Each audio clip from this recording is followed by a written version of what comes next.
The Lord be with you. And with your spirit. A reading from the Holy Gospel according to Matthew. Glory to you, Lord.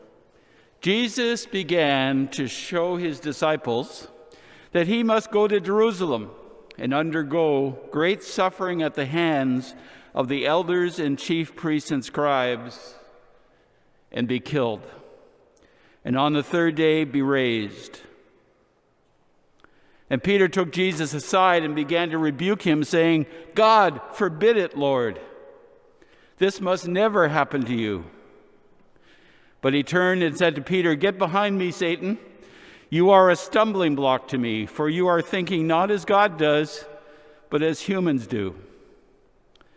Then Jesus told his disciples, "If anyone wants to become my follower, let him deny himself and take up his cross and follow me.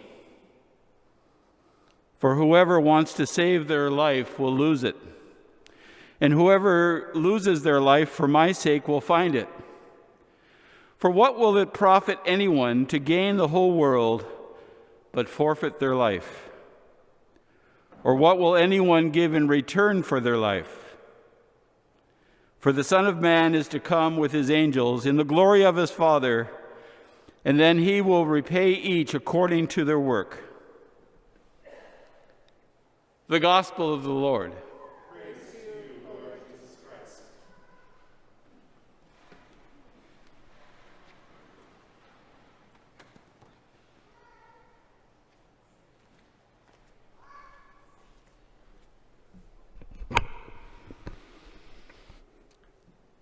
How many of you have ever been in a situation where you're having a conversation with a person and you think you know everything there is to know about the topic, and so you're talking and you're sharing your wisdom, and then all of a sudden you hit a point where you realize, oh, I really don't know what I'm talking about. I'm in way over my head here.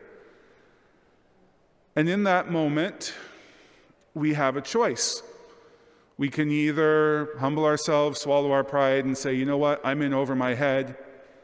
Or we can keep trying to fight and keep trying to insist that we know that we're right and that we know what's going on.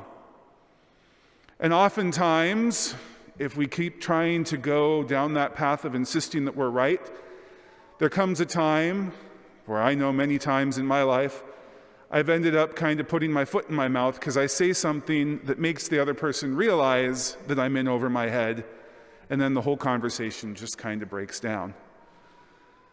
We kind of get a very similar situation with St. Peter in today's gospel, which is a very interesting situation considering what we just heard in our gospel last weekend. Think back for a second. We end our gospel last Sunday with Jesus saying, "Blessed are you, Simon, son of Jonah, for flesh and blood has not revealed the truth of my being the Son of God to you, but my Father in heaven has. And so I will call you Peter, and upon this rock I will build my church, and the gates of Hades will not prevail against it." Jesus has leaped this high praise upon Peter. And the unfortunate thing of separating these Gospels over 2 weeks like this is sometimes it makes us forget that Jesus' next words, teaching his disciples about his passion and death, come right after his words to St. Peter. It's not like there's a break and then a couple of weeks later he's like, "Oh yeah, by the way, this is going to happen." It's right after Jesus has told Peter what his role in the church is going to be. So I can imagine there's a sense in which Peter maybe is feeling a little bit of pride on his part. And he thinks, the Lord has just given me all this authority, and he has told me whatever I bind on earth will be bound in heaven, and so on and so forth.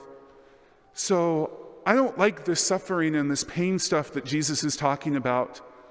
So I'm going to tell him, "No, Lord, this can't happen. This doesn't sound right."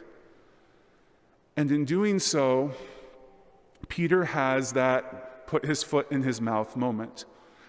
Because the Lord, who just moments before has heaped high praise on him, turns to him and says, "Get behind me, Satan, for you are a stumbling block to me."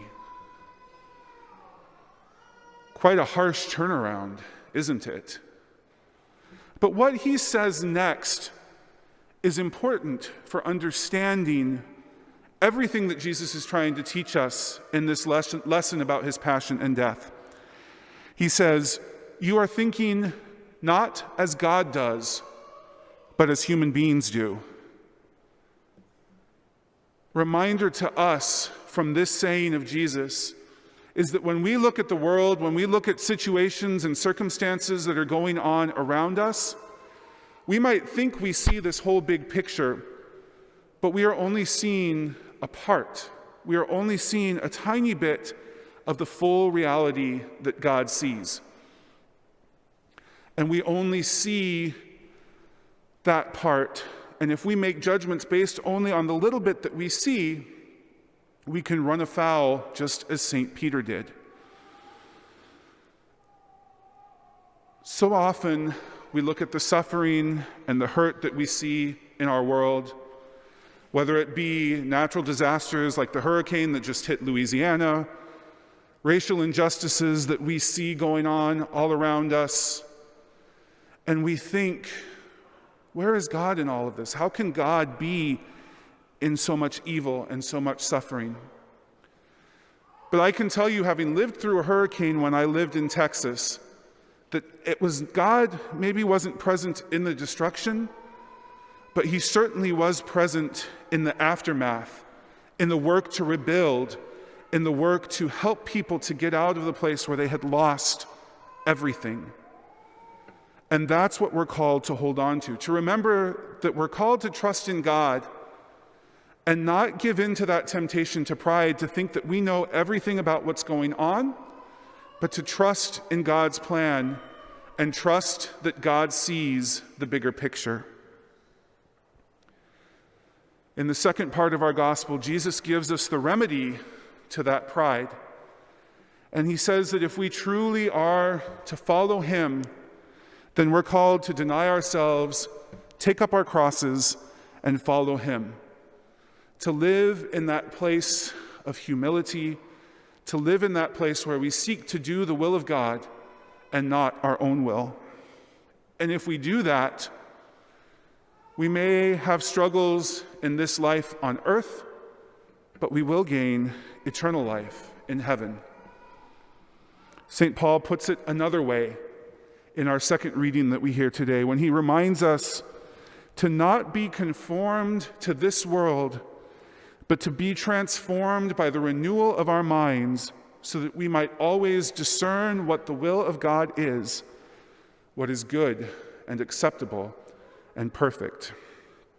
And so in the midst of our own day-to-day lives, in the midst of our own unique sufferings and crosses, we are called to continually discern the will of God and ask God to show us how through all of those little moments in our lives, even though we might not choose them ourselves, he is working to bring about redemption and our salvation and to help us grow in holiness and love. May we seek always to follow the will of God so that we will not be stumbling blocks to others, but that we might lead others to the kingdom of heaven.